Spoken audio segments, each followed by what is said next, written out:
Hi students, class 10 SSC exams అనే దగ్గరికి వచ్చేసింది and the countdown has started. But మీలో ఎంతమంది సీరియస్గా ప్రిపేర్ అవుతున్నారు? ఇన్ ద సెన్స్ మీలో ఎంతమంది అలారం రాగానే వెంటనే లేచి చదవడం స్టార్ట్ చేస్తున్నారు? అండ్ అందులో ఎంతమంది మీరు అనుకున్న ఆ టైంకి మీరు అనుకున్న పోర్షన్ని కంప్లీట్ చేసి వేరే పనికి వెళ్తున్నారు అండ్ వాటన్నిటిని రెగ్యులర్గా రివైజ్ చేస్తున్నారు? సో మీరు కనుక ఈ మూడింటిలో ఏ ఒక్కటి చేసినా లేదంటే ఈ మూడు చేసినా మీరు అనుకున్న గోల్కి వెనక్కి వెళ్ళిపోతున్నారు, ముందుకు వెళ్ళాల్సింది వెనక్కి వెళ్ళిపోతున్నారు. But guys, this is not the time for procrastinate రిలాక్సేషన్కి, కానీ ఇది టైం కాదు. ఇక్కడ మీరు చేసే ఒక్కొక్క టైం వేస్ట్ చేసే ఒక్కొక్క సెకండ్ కానీ ఒక్కొక్క నిమిషానికి కానీ మీరు పెనాల్టీ ఎగ్జామ్ హాల్లో అండ్ ఫ్యూచర్లో పే చేయాల్సి ఉంటుంది. But are you ready to face that risk? ఒకవేళ మీ ఆన్సర్ నో అయినా లేదంటే నాకు నా గోల్ కావాలి, నేను రీచ్ అవ్వాలి ఎలాగైనా అని మీరు అనుకున్నా, now you need to wake up. And ఇది మనకి చాలా ఇంపార్టెంట్ బికాజ్ మీరు ఫస్ట్ స్టార్టింగ్ నుంచి అకాడమిక్ స్టార్టింగ్ నుంచి మీరు ఎంత హార్డ్ వర్క్ చేశారు, ఎంత ప్రొడక్టివ్గా చదివారు, ఇదంతా మ్యాటర్ కాదు. చదివిన వాడికి చదవని వాడికి ఇప్పటి వరకు ఏం చేశారు అనేది మ్యాటరే కాదు.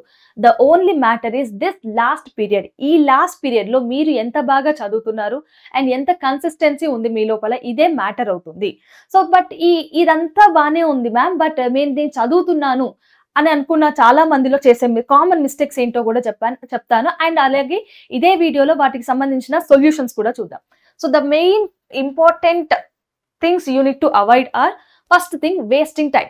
సో మీకు జెన్యున్గా మీరు నాకు ఆన్సర్ చేయాల్సిన పని లేదు, మీ పేరెంట్స్కి టీచర్స్కి ఎవరికి ఆన్సర్ చేయాల్సిన పని లేదు. జెన్యున్గా మీరు ఆలోచించండి, మీరు టైం ఎక్కడ వేస్ట్ చేస్తున్నారో మీకు తెలుసా? ఎస్, అందరూ మీరు ఏమనుకుంటారు, అవును మ్యామ్ నేను పడుకోవడం లేవడంలో చాలా టైం వేస్ట్ చేస్తుంటాను, తొందరగా మెలకు రాదు, ఆర్ ఎల్స్ మ్యామ్ నేను మొబైల్ చూస్తూ వేస్ట్ చేస్తుంటాను, లేదంటే నేను ఏదో ఆడుకుంటూ లేకపోతే సమ్ డిఫరెంట్ రకరకాల విషయాలు చెప్తారు. కానీ మీకు ఒకటి చెప్పనా, అవేవి కూడా టైం వేస్ట్ కిందికి రాదు. అది కేవలం మీరు ఆ చదవడంలో మీరు బ్రేక్ తీసుకున్నారు, లేకపోతే మీ అదర్ డేలో ఒక పార్ట్ మాత్రమే, అది టైం వేస్ట్ కిందికి రాదు. బట్ అవి కూడా మ్యాటర్ చేస్తాయి. బట్ వాటి టైంని కొంచెం తగ్గించుకుని వాటి స్లాట్ వాటికి ఇచ్చేస్తే సరిపోతుంది. కానీ నిజమైన టైం వేస్ట్ ఏంటో తెలుసా? మీరు చదువుతున్నాను అనుకొని, నేను ఈ 2 hours చదువుతాను అనుకొని మీరు ఇచ్చే టైం ఉందా, ఆ 2 hoursలో నిజానికి చెప్పాలంటే కేవలం 1 hour మాత్రమే చదువుతున్నారు. Yes, most of the times 1 hour కన్నా ఇంకా తక్కువే ఉంటుంది. సో ఇది ఎలా జరుగుతుంది అని అంటే, మీరు బుక్ ఓపెన్ చేసి చదువుతున్నప్పుడు నేను చదువుతున్నాను అన్న ఫీలింగ్లో మీరు ఉంటారు, మీ బాడీ అక్కడ ఉంటుంది. బట్ మీ మైండ్ అప్పుడప్పుడు సెల్ఫ్ రియలైజ్ అవ్వండి, చెక్ చేసుకోండి మిమ్మల్ని మీరు. నేను ఇందాక లాస్ట్ 5 minutes ఏం చేశాను, లాస్ట్ 10 minutes నుంచి నేను ఏం చేస్తున్నాను అని చెక్ చేసుకోండి. ఇది మీకు కరెక్ట్గా తెలుస్తుంది దట్ మీరు చదువుతున్నా, మీ కళ్ళు బుక్ వైపే ఉన్నా కూడా మీ ఇయర్స్ అనేవి చుట్టుపక్కల ఏ సౌండ్ ఉన్నా నోటీస్ చేస్తాయి. అండ్ అలాగే మీ మైండ్లో రకరకాల థింగ్స్, ర్యాండమ్ థాట్స్ అనేవి వస్తాయి. లైక్ అది నిన్న విన్న సాంగ్ కావచ్చు, నిన్న మాట్లాడిన మాటలు కావచ్చు, ఆర్ ఎప్పుడో చూసిన మూవీ కావచ్చు, ఇలా రకరకాల థింగ్స్ అనేది మీ మైండ్లో ఉన్నప్పుడు మీరు అక్కడ చదువుతున్నట్టుగా కాదు. That is not actual reading and study. So ఇక్కడ మీరు ఇది చేసేది టైం వేస్ట్. సో ఇక్కడ మీరు అనుకున్న 2 hoursని ప్రొడక్టివ్గా యూజ్ చేసుకోలేక అక్కడ మీ టైంని వేస్ట్ చేసుకుంటున్నారు. మరి ఇది ఎలా మ్యామ్? మేము సెల్ఫ్ రియలైజ్ అవ్వడానికి మాకు టైం పడుతుంది కదా, అండ్ దాని తర్వాత ఇమ్మీడియట్గా ఆఫెన్గా టైం సెల్ఫ్ రియలైజ్ అవ్వాలన్నా కూడా అది కాని పని. ఏం చేయొచ్చు అని అంటే, దానికి solution is reminder. So reminders ఎలా ఉండొచ్చు అని అంటే, ఇవి బయటి నుంచి వచ్చేవైనా కావచ్చు, లేదంటే మీరుగా సెట్ చేసుకునేవైనా కావచ్చు. బయటి నుంచి వచ్చేవనంటే మన పేరెంట్స్, టీచర్స్ కానీ ఎవ్రీ టైం రిమైండ్ చేస్తారా? సో వీరు బుక్ చూస్తున్నప్పుడు వాళ్ళు ఏమనుకుంటారు, చదువుతున్నారని అనుకుంటారు కాబట్టి అక్కడ వాళ్ళకి రిమైండ్ చేయాల్సిన అవసరం ఉండదు, లైట్ తీసుకుంటారు, they let it go. But మీకు సెల్ఫ్ రియలైజేషన్, మీరుగా ఒక రిమైండర్ పెట్టుకోవచ్చు. దాట్ ఈస్ ఎలా అంటే, ఐదర్ మీకు అందరికి క్లాక్స్ ఉంటాయి, వాచెస్ ఉంటాయి, రైట్? వాటిలలో ఎవ్రీ ½ an hourకి కానీ ఎవ్రీ 1 hourకి కానీ ఒక అలారం పెట్టుకోండి. సో దానికి ఒకవేళ మొబైల్లో అలారం పెట్టుకున్నట్లయితే దానికి ఒక నేమ్ కూడా పెట్టవచ్చు ఆ అలారంకి. What is that? So wake up, it's time to read. Okay, అది ఏ టైం అయినా కానీ. నేను ఓన్లీ వేకప్ అంటే ఓన్లీ ఎర్లీ మార్నింగ్ వేకప్ గురించి మాట్లాడుతున్నాను అనుకునేవాళ్ళు. ఎర్లీ మార్నింగ్ కాదు.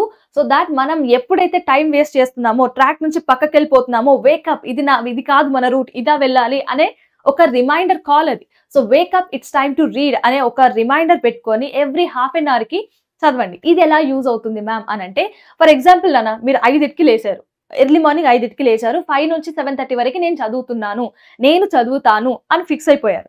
సో మార్నింగ్ లేచి బుక్ ఓపెన్ చేసిన తర్వాత 5:30 వరకు 5:40 వరకు బాగానే చదువుతారు. దాని తర్వాత నుంచి మెల్లిగా ఆవలింతలు వస్తాయి, లేదంటే ర్యాండమ్ గా ఇప్పుడు అవసరమా తర్వాత చదువుదాం ఇలాంటి థాట్స్ అన్ని వస్తాయి.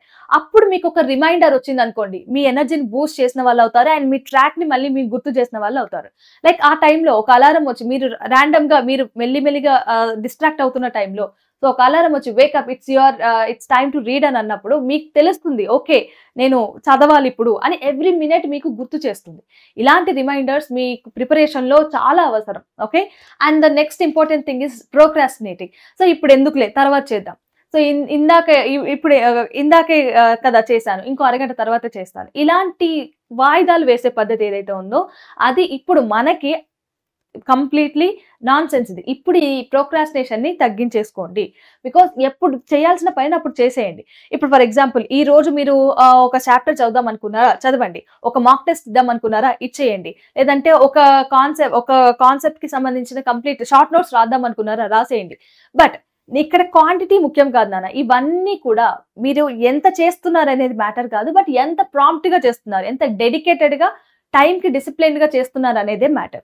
సో ప్రోక్రాస్టినేషన్ అవాయిడ్ చేయాలంటే మీరు రెగ్యులర్ డిసిప్లిన్ అనేది అలవాటు చేసుకోవాలి. ఒక స్ట్రాంగ్ స్టూడెంట్ కి లేదంటే ఒక ఫెయిల్ అయిన స్టూడెంట్స్ కి మధ్యలో డిఫర్ చేసేది ఈ 2 క్వాలిటీసే. సో మీరు ఎంత నాలెడ్జ్ ఉన్నా, ఎంత ఎక్స్ట్రాడినరీ స్కిల్స్ ఉన్నా కూడా మీకు ప్రోక్రాస్టినేట్ చేసే అలవాటు ఉంది, మీకు డిసిప్లిన్ లేదు అని అంటే మీరు ఎప్పుడూ కూడా రిజల్ట్ని ఇవ్వలేరు. సో లేదు, మీకు ఎంత ఐక్యూ తక్కువ ఉన్నా, ఎంత డిమ్విట్ అయినా, లైక్ ఎంత నాలెడ్జ్ తక్కువ ఉన్నా, మీకు డిసిప్లిన్ ఉంది, రోజు కన్సిస్టెంట్ గా వర్క్ చేస్తున్నారు, ఎఫర్ట్స్ పెడుతున్నారు అని అన్నప్పుడు you can give high results. Okay, so ఇదే డిఫర్ చేస్తుంది. కాబట్టి ప్రోక్రాస్టినేషన్ ని అవాయిడ్ చేయండి. డిసిప్లిన్, మీకంటూ ఒక డిసిప్లిన్ ని అలవాటు చేసుకోండి. అది ఇదే ఉండాలి, డిసిప్లిన్ అంటే ఇలాగే ఉండాలి అని ఎవరు చెప్పరు. జస్ట్ మీకు మీరుగా ఒక డిసిప్లిన్ ని పెట్టుకోండి. And third thing is wrong techniques. మీకు ఎప్పుడైనా ఎగ్జామ్ లో ఒక క్వశ్చన్ రాస్తున్నప్పుడు అదే నేను 10 సార్లు చదివాను, ఎగ్జామ్ ముందర హాఫ్ అన్ అవర్ ముందే చదివాను, బట్ ఎగ్జామ్ హాల్లో నాకు గుర్తు రావట్లేదు. అది నేను ఒక కాన్సెప్ట్ ని ఎన్నిసార్లు చదివినా కూడా కాన్ఫిడెంట్ గా ఈ కాన్సెప్ట్ నుంచి ఏ క్వశ్చన్ వచ్చినా కూడా నేను అటెంప్ట్ చేస్తాను అని కాన్ఫిడెంట్ గా చెప్పలేరు. ఇలా జరిగిందా మీకు ఎప్పుడైనా? ఒకవేళ కనుక జరిగితే, జరగకపోతే ఫైన్. ఒకవేళ ఇలాంటి సిచ్యువేషన్ లో కనుక మీరు ఉంటే, మీరు గుర్తు పెట్టుకునే పద్ధతిలో, నేర్చుకునే పద్ధతిలో రాంగ్ టెక్నిక్స్ ని పాటిస్తున్నారు, ఫాలో అవుతున్నారు అని అర్థం.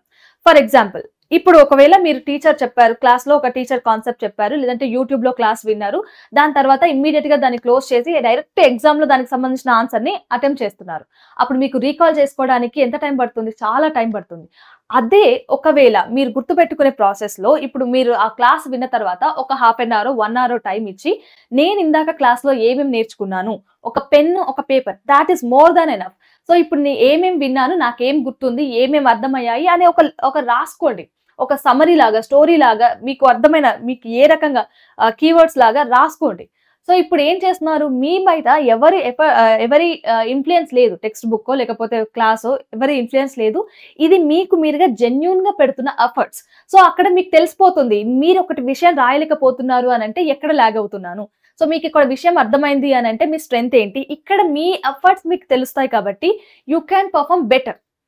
అది ఓన్లీ విత్ రైట్ మెథడ్స్ తోనే పాసిబుల్ అవుతుంది. సో ఇలాంటి మీ స్టడీ టెక్నిక్స్ లో, ఈ ప్రిపరేషన్ ప్రాసెస్ లో ఎక్కడ రాంగ్ గా వెళ్తుంది, ఎక్కడ కరెక్ట్ చేసుకోవాలి, ఇలాంటివి అనలైజ్ చేయడం కూడా చాలా ఇంపార్టెంట్.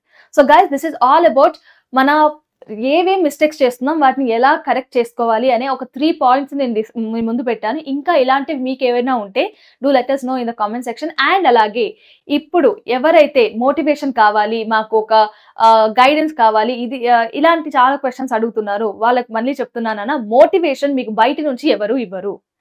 మోటివేషన్ కావాలంటే మిమ్మల్ని మీరే సెల్ఫ్ మోటివేట్ చేసుకోవాలి. ఆర్ ఎల్స్ మీ చుట్టుపక్కల ఉన్న సిచ్యువేషన్, మీ ఫ్యామిలీ సిచ్యువేషన్స్ మిమ్మల్ని మోటివేట్ చేయాలి. కానీ బయట నుంచి మీ టీచరో లేకపోతే మీ ఫ్రెండ్సో ఇలా ఎవరు మోటివేట్ చేయరు.